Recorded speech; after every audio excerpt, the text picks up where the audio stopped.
What's up, guys? Jeff here from Fundamentally Smart. Today, I wanted to walk you through my investment process, my investment checklist for Apple Inc. Now, I use this for many different companies. This is just a beginning investment checklist. You will need to do some additional research beyond just these factors that I'm mentioning, but this is what I personally use to initially screen different companies so I can get a good idea of what we are looking at. So let's go ahead and dive right in. The first thing that I look at with every company is the headquarters location. There's a couple different ways we can find that. For Apple, we already know that they're within the United States, but we can also find that down here from the company profile. We see that they're headquartered in Cupertino, California.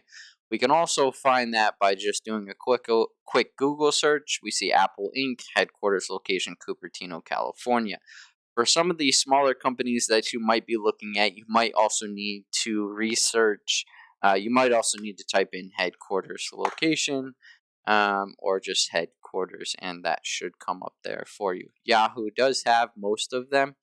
I do use Yahoo Finance for many different things. It's not the only tool that I use. I use different screeners from multiple different brokerage firms as well as some third-party screeners as well. But Yahoo Finance is a great starting place and one that we're going to use today. We're also going to be looking at the price to earnings ratio. Now, this can be incredibly industry specific, but just generally speaking, the lower the better. But if it's extremely low, around the 1, 2, 3, 4, 5 mark, it could indicate that there is no growth priced in, which is also a cause for concern. But if you see this at 1,000, well, that might be a good indication that the company is overpriced or overvalued. In this case, we're at 28.04. That is not bad. It's a little high compared to what the industry, or excuse me, compared to the S&P 500 average, which is typically around the 22 to 23 mark, sometimes even lower, around the 20 mark historically. So we're a little bit beyond that. That could be a cause for concern. It could mean that a little bit too much growth is priced in. The price to earnings ratio is calculated by taking the price and dividing it by the earnings ratio. That's where they get this number from. I will drop all the formulas down in the description for everything that I talk about today. I'm not going to calculate it right here just to save us all some time, but I will drop the formulas down in the description so you can calculate it for yourself if you would like to do so. Moving on from price to earnings ratio, I typically like to look at the debt to equity ratio. We can find that on Yahoo Finance through the statistics tab. We scroll down here to the balance sheet section. We can see total debt to equity, and they have it at 170.71. This is a percent. I'm not sure why they're not showing the percent ratio there, but this is typically represented in percent format. Ideally, you want to avoid anything above 50%. And anything above 100% really gets into risky range. Now, there are mitigating factors for that, specifically in Apple's case. They have such a high operating profit margin that it doesn't make sense to pay off a lot of debt that they have. So it's not a huge cause for concern in Apple's case, but that is something that after we complete our initial checklist, we are going to take a look at and see why it's so high. As I mentioned, that's why it's high for Apple specifically, but if you're looking at any other company and it's that high, you're going to definitely want to do some additional research. If it's at 0% or less than 10, there could be some cause for concern there that the company's not efficiently using their cash. And that'll be something that you will want to look at afterwards. But generally, the lower that number is, the better. It means that there is a lot less debt on the books, and if the company is liquidated for some reason, you will be getting a far higher percentage of the assets than you would be compared to a company with 100+% debt to equity. Other factors moving forward that I look at is going to be the industry and the sector. We can see that right here. on Yahoo Finance. The technology sector and the consumer electronics sector has been really hot over the last 10, 15 years. So that is a good sector to be in. Sectors of concern oftentimes are commodity sectors, energy sectors, and pharmaceuticals. Those can often be far more volatile and underperform the markets in the long term. It's not an automatic disqualifier in most circumstances. You will want to do some additional research beyond just disqualifying it because it's a pharmaceutical company.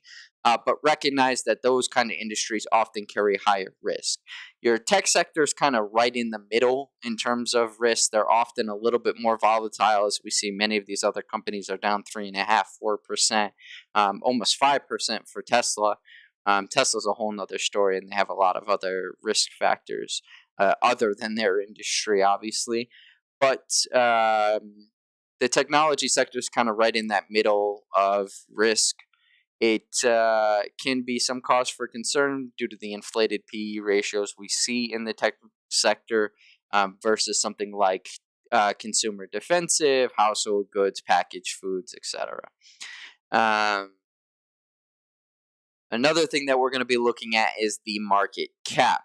Generally, the higher the better, but there is a kind of a limit to that. When you get up here into the trillions of dollars and into the top 5 largest companies like Apple is, or even the top 2 or 3 largest companies like Apple is, you get the risk of regulators coming in and saying this company's too big. Elizabeth Warren and I believe Bernie Sanders and AOC have called for companies being broken up just due to their sheer market cap. Don't quote me on that, but we have seen regulators and some of our legislators have a call to action solely based on market cap, which can be a danger for companies that get up to this size like Apple.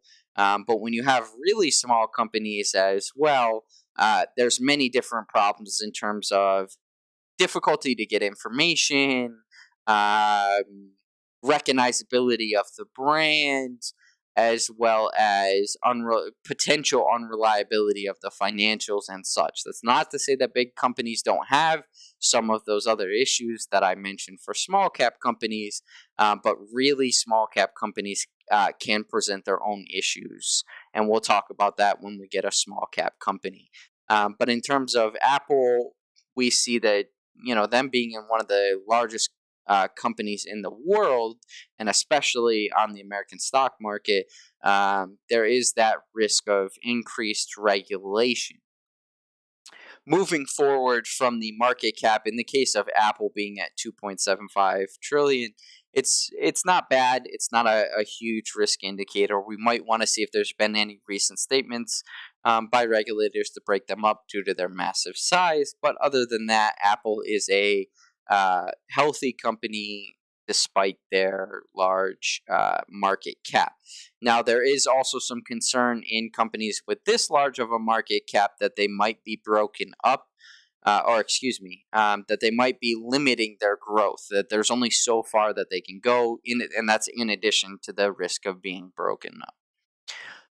Following that, I like to look at the profit margins of a company, and oftentimes the profit margins are baked in, but a company with higher profit margins is often generally healthier than a company with slimmer profit margins. They're able to reduce their margins in times of downturns.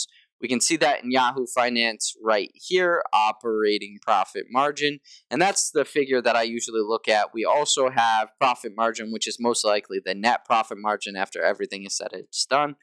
But generally speaking, as long as a company is operating with a decent profit margin, over the long term, they're able to succeed because with an influx of cash, they can oftentimes wipe out any debt that's dragging down that operating profit margin when it converts into the net profit margin.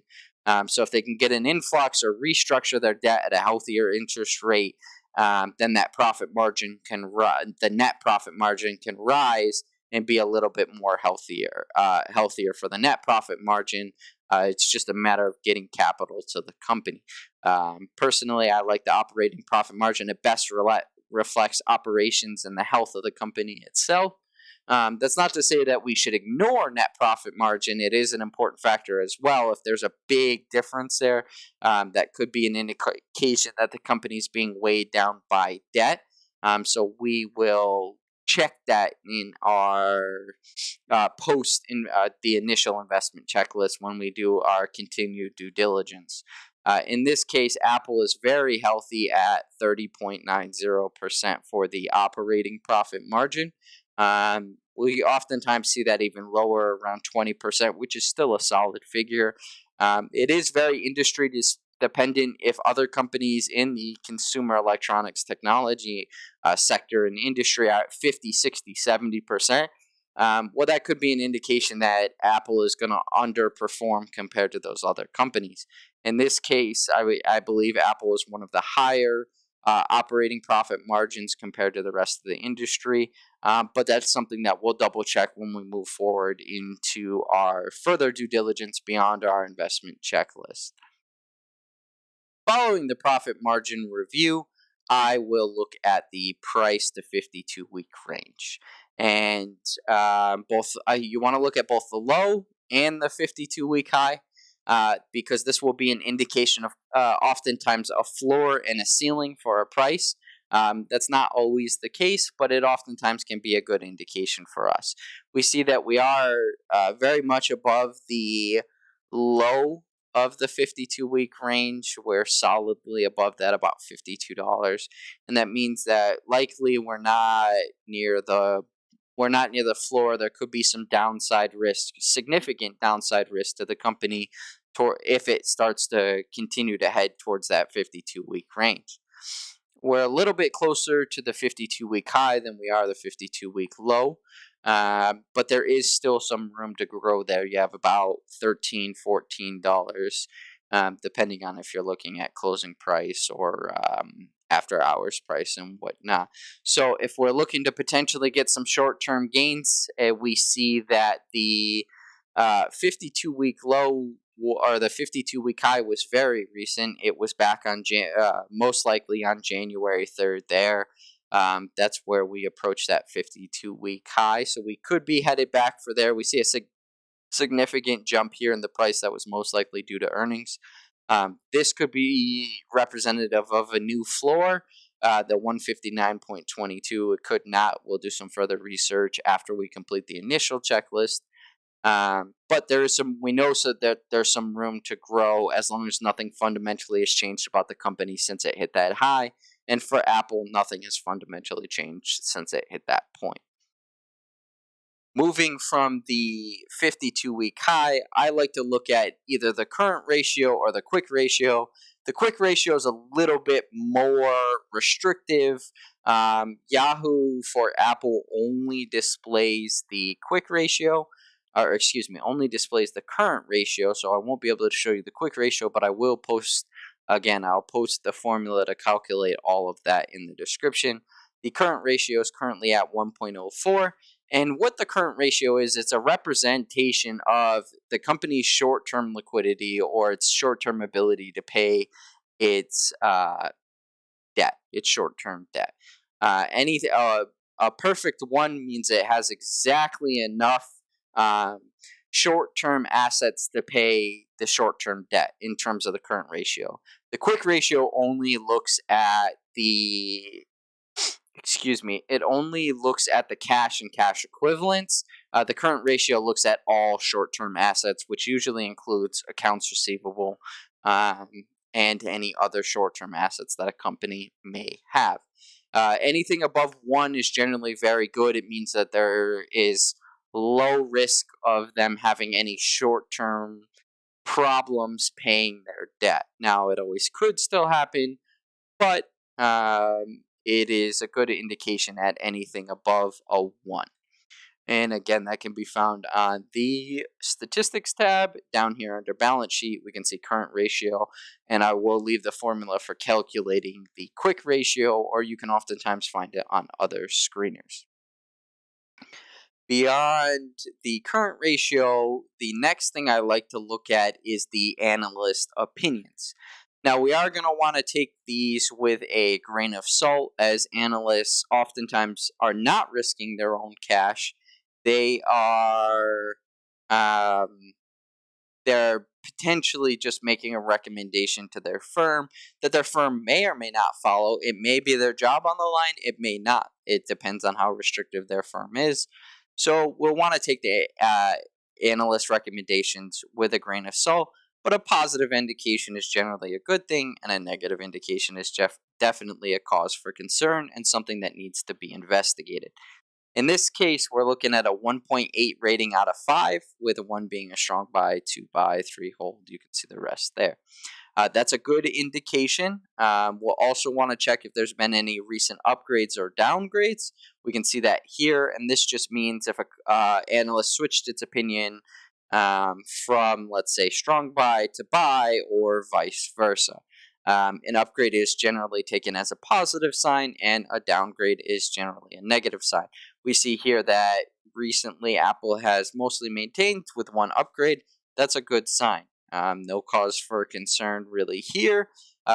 Does not, again, I want to reiterate, it does not mean that this is a great stock to buy or anything like that, but it's a positive sign. It's a positive factor that's going to go into our ultimate decision. We can also see here it broken out between strong buy, hold, etc. There are no sells or underperforms, which is generally a good thing. If you have a high percentage of those, it's a cause for concern, but we have none over the last 4 months, which is very good. We do see a decrease here in strong buy recommendations, but that simply could just be due to the fact that there's less annual total ratings, and that's this number up here. Beyond these opinions and these ratings here, we can also see the analyst price target, and that's the next factor I typically look at. Maybe they rated it a strong buy 3 months ago, but that was when the price was at, I don't know, $150. Now it's at $168. Maybe that's beyond what the analyst felt it's a strong buy at, and that's what this price target can indicate to us. We see that the average analyst has a price target of about $192, with a high of 215 and a low of 160. We're pretty significantly below that, where that's $23, $24 below that price. So that's a good thing. That's a positive sign. If we were a lot closer, there might be less. We might expect less growth in the stock price. At least if we're trusting the analysts in this. And if it's beyond that, we might expect to see that the stock is actually due to recede in price. But in this case, we're lower, and that's a positive indication. Take it with a grain of salt. They don't have a crystal ball. We don't have a crystal ball. But they are professionals, and it's another thing that we can add to our positive factors for Apple. The next thing I like to look at is the earnings per share beats, misses, and meets or mets that we can see on this chart right here. These are typically, the estimates are typically analyst consensus estimates. A beat is generally regarded as a positive sign, a miss a negative sign, and a meet could be a little bit, could go in either direction, maybe a cause for concern. If they've typically been exceeding, and for that quarter they didn't. In this case, we see Apple has, for the last 3 out of 4 earnings per share, they've beaten on, which is a good sign. A beat oftentimes is followed by a jump in price, and that looks like that was the case in here. Their stock price was struggling a little bit. They most likely had their earnings on January 27th. We can see that they beat and it jumped. Now, sometimes a beat is priced in, so it's going to matter about how much it's the earnings per share exceeds the consensus estimate. But 3 out of 4 times they beat it. 1 time they've met with no misses. That's a very positive sign, and we're going to throw this indicator into the positive factor bucket for Apple. Following the beats versus misses, we're going to want to take a look at this chart here, which is going to give you a history of their annual revenue and earnings. Generally, we want to see this headed in a straight line up. That's going to mean consistent growth in both revenue and earnings, and we'll come down here and we can check this and hope that this is consistently growing as well. That's going to mean solid growth. Now, for Apple specifically, there is some cause for concern because there was a drop in both revenue and earnings from 2018 to 2019. So we're going to put that as needs further research. When we complete our initial checklist, we'll go in and we'll do some research on what happened in 2019. Why was there this drop? Now, from 2019 to 2020 and 2020 to 2021, we can see that they grew year over year for all of those years, both in earnings and revenue, which is a great sign. We do see that there was a massive jump in earnings from 2020 to 2021. Sometimes a huge jump like that can be a cause for concern. We want to check and see, was it a one-time event? Why didn't this one event occur in 2020, 2019, 2018? And is the event going to not be a one-time event, and is it going to occur in the future? Can we expect 94.68 plus billion every year? Is that the floor for earnings moving forward? In this case, with it growing year over year for the last 3 years, or excuse me, the last 2 years, technically it grew year over year. That's a good sign. It's disappointing that they had this one down year. We'll research 2019, see why that is. The next factor I typically look at is the news. Now, because Apple is such a massive company, there's a lot of news in here that doesn't necessarily relate directly to Apple. There's only one article here which directly kind of talks about Apple's business, or that's the main point of the article at least, and that relates to the tight labor market. So we'll take the tight labor market into consideration. That's something we'll research further to understand how that's going to affect Apple moving forward. We may even read this article. We may read another article. It's probably a good idea to read this one as well as another one, compare and contrast the ideas being put forth in that article. But there is no major cause for concern in this news, and that's a good thing.